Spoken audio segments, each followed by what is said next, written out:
P D M کے صدر حضرت مولانا فضل الرحمان صاحب نے کی، اور پاکستان ڈیموکریٹک موومنٹ کے مجلس عاملہ کے اراکین پروفیسر ساجد میر صاحب، جناب اویس نورانی صاحب، میر کبیر محمد شہید صاحب نیشنل پارٹی، آغا حسن بلوچ صاحب بیلجی مینگل، پی ایم ایل این کی شاہد خاقان عباسی صاحب سابق وزیر اعظم، جنرل سیکرٹری پی ڈی ایم جناب احسن اقبال صاحب، اور پشتونخوا ملی عوامی پارٹی کے چیئرمین محترم محمود خان اچکزئی صاحب اور عبد الرحیم زیرتوال صاحب، اس پوری قیادت نے شرکت کی۔ ملک کی بگڑتی ہوئی صورتحال امن و امان کے حوالے سے، معاشی حوالے سے، آپ کی داخلہ اور خارجہ پالیسی کے حوالے سے تفصیلی گفتگو ہوئی۔ گزشتہ اسٹیئرنگ کمیٹی، پھر اس کے بعد کراچی میں پی ڈی ایم سربراہی اجلاس اور کراچی کا ایک عظیم الشان اجتماع، وہاں ان اجلاسات میں مختلف امور زیر بحث آئے، جس میں پی ڈی ایم کی تحریک کو کیسے آگے بڑھانا ہے، اس میں تیزی کیسے لانی ہے، ہمیں عوام کے پاس جانا ہے۔ تو آغاز کراچی کے 29 اگست کے جلسے سے ہوا۔ اس وقت ہم نے میڈیا سے اور پوری قوم سے یہ وعدہ کیا تھا کہ انشاءاللہ سپتمبر میں، آج کا جو تاریخ ہے، ہفتے یا ایک ہفتے کے بعد 10 دن کے بعد اسلام آباد میں پی ڈی ایم کا اجلاس ہوگا۔ تحریک میں تیزی لانے کے لیے پی ڈی ایم کی پلیٹ فارم سے اگلے فیز کا اعلان ہوگا، جلسوں کے شیڈول کا، روڈ کاروان کا، اور اسلام آباد میں لانگ مارچ کا۔ تو آج کافی بحث مباحثے کے بعد طے کیا گیا کہ سب سے پہلے پی ڈی ایم کی پلیٹ فارم سے ایک وائٹ پیپر شائع کیا جائے گا انشاءاللہ اس ہفتے کے اینڈ میں، جس میں موجودہ نالائق، جیلی اور نااہل حکومت کی 3 سالہ سیاہ کاریوں، ان کی ناکامیوں کو آشکار کیا جائے گا۔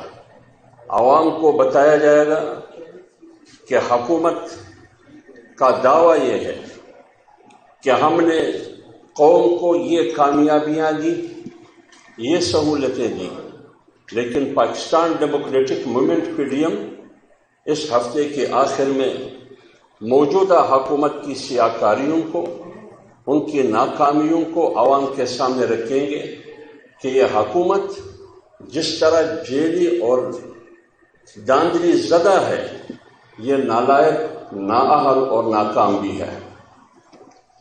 نمبر 2، یہ بھی طے کیا گیا آج کے اجلاس میں کہ 26 ستمبر کو اسلام آباد میں ایک وسیع البنیاد اور جامع کنونشن ہوگا۔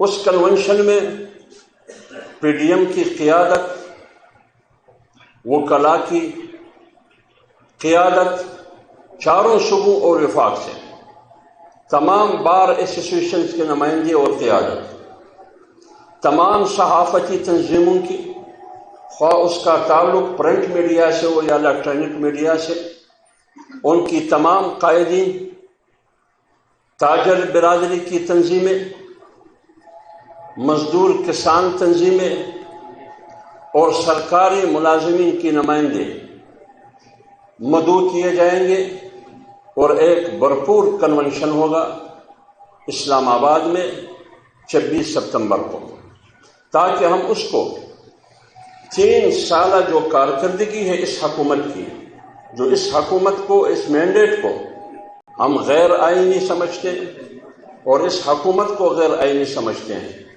ان کی نااہلی کو ان کے سامنے رکھیں گے، پھر تمام تنظیمیں اس پر تفصیل سے اپنے رائے کا اظہار کریں گے، آگے پھر بڑھیں گے اکٹھے۔ اور اس کانفرنس کا نام ہوگا آئین کی عملداری، معاشی زبوں حالی، میڈیا اور عدلیہ کی آزادی۔ آئین کی عملداری، معاشی زبوں حالی، میڈیا اور عدلیہ کی آزادی۔ نمبر 3، یہ بھی فیصلہ ہوا کہ حکومت کی طرف سے جو یک طرفہ انتخابی اصلاحات کی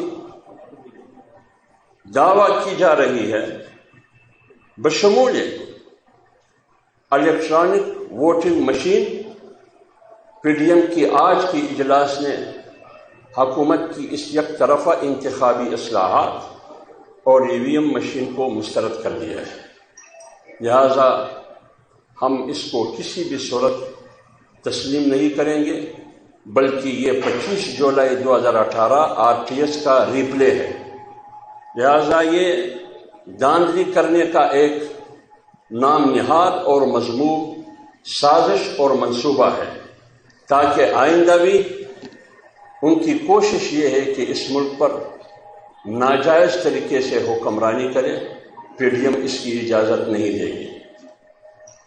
یہ بھی طے کیا گیا کہ پاکستان میڈیا ڈیولپمنٹ اتھارٹی کے نام سے جو مجوزہ بل وہ اسمبلی میں لا رہے ہیں، جو کہ آج تک کسی بھی میڈیا اور صحافتی تنظیم کو اس بل کا مسودہ، اس کا خط و خال، اس کی تفصیلات معلوم نہیں، نہ وہ ان سے آگاہ ہے، لیکن حکومت کا دعویٰ یہ ہے کہ ہم میڈیا کی آزادی کے لیے یہ اتھارٹی لا رہے ہیں۔ پی ڈی ایم نے فیصلہ کیا ہے آج کے اجلاس میں کہ یہ میڈیا ڈیولپمنٹ اتھارٹی نہیں ہے، یہ میڈیا کنٹرول اتھارٹی ہے۔ اس کو ہم میڈیا کے لیے غیر اعلانیہ مارشل لا سمجھتے ہیں۔ یہ آئین کے آرٹیکل 19 کے خلاف ہے، یہ آزادی اظہار رائے کو سلب کرنے کے مترادف ہے۔ پاکستان ڈیموکریٹک موومنٹ میڈیا کی تمام تنظیموں کے ساتھ کڑی رہے گی، اور ان کی 12 اور 13 ستمبر کا جو احتجاج ہے اس میں بھرپور شرکت کرے گی، اور جب 13 ستمبر کو جوائنٹ سیشن میں صدر کا خطاب ہوگا تو اپوزیشن جماعتیں میڈیا کے ساتھ مل کے بائیکاٹ کرے گی اور ان کی دھرنے میں شرکت کرے گی۔ اسی طرح وکلاء کا جو کل بھی آپ کے سامنے ہے، ان کا احتجاج ہے آئین کی اور قانون کی حکمرانی کے لیے۔ پاکستان ڈیموکریٹک موومنٹ نے اس کی بھی بھرپور حمایت کرنے کا فیصلہ کیا ہے۔ آج سینٹ کی پارلیمانی امور کی قائمہ کمیٹی میں جو تاج حیدر کی صدارت میں ہوئی، اس کمیٹی میں ہمارے پروفیسر ساجد میر صاحب بھی وہاں تشریف فرما تھے، سینیٹر عظیم تارڑ صاحب بھی وہاں تھے۔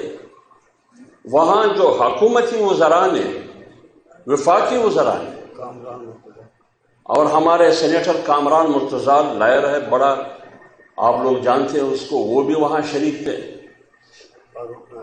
فاروق نائک۔ تو وفاقی حکومت کی نمائندگی کرتے ہوئے وفاقی وزراء، جس میں بابر اعوان اور اعظم سواتی شامل ہے، ہونا تو یہ چاہیے تھا کہ وہ الیکشن کمیشن کی 37 اعتراضات کا جواب دے، لیکن انہوں نے جواب تو نہیں دیا دلیل اور منطق اور لاجک کے ساتھ، بلکہ الیکشن کمیشن اور پارلیمنٹ دونوں کی بیک وقت توہین کی، ان کی تذلیل کی، بے توقیری کی، ان پر بے بنیاد کرپشن اور پیسوں کا الزام لگایا، اور یہاں تک جو میڈیا میں رپورٹ ہوا ہے کہ الیکشن کمیشن کو آگ لگا لینا چاہیے. ملک میں الیکشن اور انتخابات کے حوالے سے جو کچھ بھی ہو رہا ہے انہوں نے یہ تمام الزام الیکشن کمیشن پر ڈال دیا. یہ ہے حکومت کا رویہ. انہوں نے تو کہا تھا کہ ہم ادارے کو آزاد بنائیں گے. ملک کے تمام اداروں کو ان کے اس رویے سے پتہ چلا کہ وہ اداروں کو یرغمال بنانا چاہتے ہیں. وہ اداروں کو دلیل کے ذریعے نہیں، دھمکی اور غلیل کے ذریعے انڈر کنٹرول لانا چاہتے ہیں. پاکستان ڈیموکریٹک موومنٹ اس قسم کی غیر آئینی حرکتوں اور غیر آئینی قانون سازی اور لاقانونیت کی اجازت نہیں دے گی. اور موجودہ حکومت کی الیکشن کمیشن کے حوالے سے جو بے بنیاد الزامات توہین آمیز رویہ انہوں نے اپنایا، اس کی بھرپور اور شدید الفاظ میں مذمت کرتی ہے. اور ایک آزاد اور خود مختار کمیشن کے لیے پی ڈی ایم کی جدوجہد جاری رہے گی. آگے بڑھتے ہوئے پی ڈی ایم کی تحریک کو بڑھانے کے لیے 16 اکتوبر کو فیصل آباد میں ایک عظیم الشان جلسہ ہوگا. موجودہ حکومت کی کارکردگی، ان کی نااہلی اور ان کی تسلط جو جبر کے ذریعے قوم پر مسلط ہے، اس کے خلاف 16 اکتوبر کو فیصل آباد میں ایک عظیم الشان جلسہ ہوگا. 31 اکتوبر کو ڈیرہ غازی خان میں ہوگا. اور 14 اکتوبر کو یہ جمعیت علماء اسلام کے زیر اہتمام 14 اکتوبر کو پشاور میں مفتی محمود کانفرنس کے نام سے ایک عظیم الشان اجتماع ہے.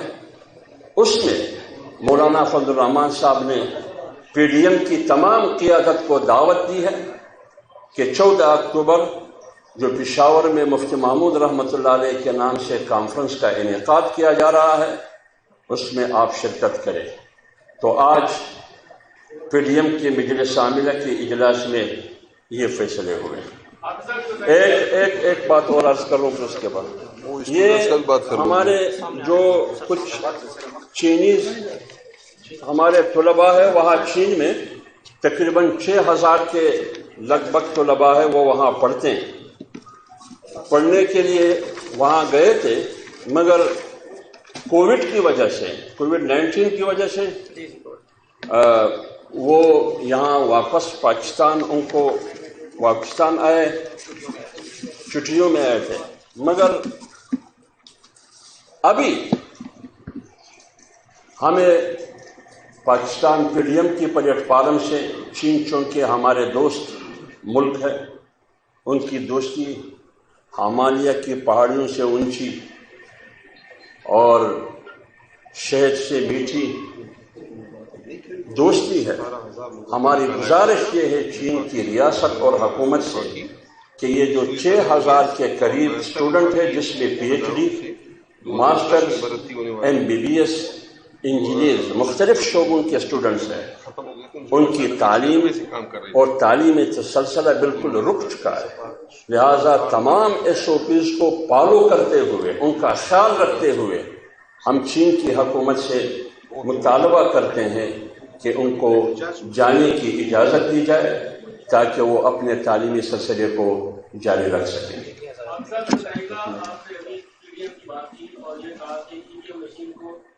مسترد کر دیا ہے، لیکن حکومت کی طرف سے یہ کہا جا رہا ہے کہ ہم ہر حالت میں یہ قانون سازی کریں گے اور ای مشین جو ہے وہ آئندہ الیکشن میں قابل استعمال ہوگی. اس حوالے سے پی ڈی ایم اب کیا موقف اختیار کرے گی جب آپ صرف مسترد کر رہے ہیں، دوسری طرف حکومت کی طرف سے یہ کہا جا رہا ہے کہ ہم ای وی ایم مشین کے ذریعے ہی الیکشن کروائیں گے؟ دیکھیے، ای وی ایم مشین صرف ہم نے مسترد نہیں کیا ہے. ای وی ایم مشین بذات خود الیکشن کمیشن نے مسترد کیا ہے. 37 اعتراضات اس پر اٹھائے اور اس میں چند ایسے اعتراضات بھی ہے جو اس انتخابی اصلاحات کو انہوں نے غیر آئینی قرار دیا ہے. شک بائی شک انہوں نے حوالے بھی دیے. تو اس لیے وہ ہمیں بلڈوز کرنے کی بجائے وہ تو الیکشن کمیشن کو بھی بلڈوز کر رہے ہیں، پارلیمنٹ کو بھی بلڈوز کر رہے ہیں. ہم تو اسی پارلیمنٹ کی سپریمیسی کے لیے، آئین اور قانون کی بالادستی اور حکمرانی کے لیے، اداروں کی مضبوطی کے لیے پی ڈی ایم نکلی ہے کہ یہ ملک لاقانونیت کی علامت اور پہچان بن چکا ہے. تمام چیزیں ان کی نحوست کی وجہ سے ناکام ہو چکی ہے تمام امور میں. تو اس لیے اگر فرض کرے وہ بائی فورس زبردستی اکثریت کی بنیاد پر فیصلہ کرتی ہے، پی ڈی ایم اس پر بیٹھ کے فیصلہ کرے. آپ سب یہ بتائیے گا سر کہ جس طریقے سے لگ رہا ہے کہ حکومت ہر چیز بلڈوز کر کے آگے بڑھنا چاہ رہی ہے، اور یہ بھی وہ کیا سر آئی ہے کہ شاید وہ قبل اس وقت الیکشن کرانے جا رہی ہے، اور اگر یہ وہ سچویشن ہوتی ہے تو کیا پی ڈی ایم آنے والے ایسے کسی دیکھیے جہاں تک قبل از وقت الیکشن ہے، پی ڈی ایم اگر آج الیکشن ہوتا ہے پی ڈی ایم تیار ہے اس کے لیے، گھوڑا بھی حاضر اور میدان بھی حاضر. ہم تو چاہتے یہ ہیں کہ یہ سسٹم ختم ہو، ملک میں غیر جانبدارانہ صاف اور شفاف آزادانہ الیکشن ہو. یہ تو ہم چاہتے ہیں. انتخابی اصلاحات کے بغیر آپ چاہتے ہیں؟ نہیں، وہ الگ بات ہے. انتخابی اصلاحات کون سی انتخابی اصلاحات؟ جب ایک حکومت خود داندلی پر کڑی ہے، داندلی کی گندگی کی ڈیر پر کڑی ہے، وہ میرے کپڑے کیسے صاف کریں گے؟ یہ فیصلہ ہم کر چکے ہیں کہ جب ان جلسے سے فارغ ہو کے اگلا فیز ہمارا لانگ مارچ روڈ کاروان کا ہوگا، اور لانگ مارچ بھی ہوگا، روڈ کاروان بھی ہوں گے، اور جلسے بھی ہوں گے. پی ڈی ایم جو ہے پارلیمنٹ کے مشترکہ اجلاس میں شرکت کرے گی، پھر بائیکاٹ کرے گی یا جائے گی نہیں؟ شرکت کرے گی پھر بائیکاٹ کرے گی. دیکھیے جہاں تک پیپلز پارٹی کی بات ہے، بلاول کی بات ہے، پی ڈی ایم کی قیادت کا فیصلہ یہ ہے کہ ہم اپنی صلاحیت کو، اپنی سیاسی حکمت عملی کو اپنے سیاسی دوستوں کے خلاف استعمال نہیں کریں گے. وہ جو بھی زبان استعمال کرے ہم اس کو خوش آمدید کہتے ہیں. حافظ صاحب، ابھی حکومت وزراء نے پریس کانفرنس کی ہے اور اس پہ فواد چودھری صاحب فرما رہے ہیں کہ الیکشن کمیشن کے اعتراضات اور یہ 37 فواد کے لیے کھوٹے ہیں اور اب چیف الیکشن کمیشن کو خود مستعفی ہو جانا چاہیے. دیکھیے بات یہ ہے، انہوں نے عدلیہ پر بھی حملہ کی. جسٹس قاضی فیاض عیسیٰ کی صورت میں ان کو بھی معاف نہیں کیا. ان کا جرم کیا ہے آپ سب کو معلوم ہے. آج اگر الیکشن کمیشن کو وہ معاف نہیں کرتے، کیوں نہیں کرتے؟ انہوں نے قانون کا راستہ دکھایا. الیکشن کمیشن نے بندوق کا راستہ نہیں دکھایا، نہ ڈنڈے کا، قانون اور آئین کا راستہ دکھایا. جب ایک ادارہ قانون اور آئین کی بات کرتا ہے آپ اس پر چڑھائی کرنے کی کوشش کرتے ہیں، یہ کہاں کی جمہوریت ہے؟ یہ تو آمریت سے بھی بدتر ہے.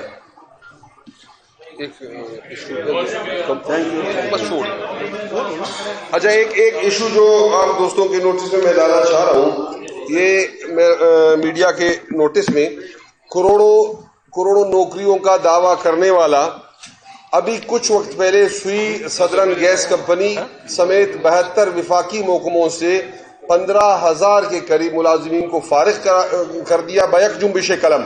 اور ان میں سے پورے پاکستان کے لوگ ہیں، لیکن اس میں سے زیادہ تر 80% سندھ اور بلوچستان کے ہیں، کیونکہ انہوں نے 2010 کا جو ایکٹ تھا اس ایکٹ کو ختم کر کے ایک قلم کے کاغذ سے 18,000 لوگوں کو بے روزگار کر دیا. میں کہا یہ میڈیا کو 1 کروڑ نوکری دینے والے ایک ہفتہ پہلے کی بات ہے. اس میں 80% کی بات یہ ہے نا، 80% اس لیے ہم بتا رہے ہیں کہ گیس سندھ اور بلوچستان سے نکل رہی ہے اور ان کے ملازمین کو فارغ کیا گیا ہے.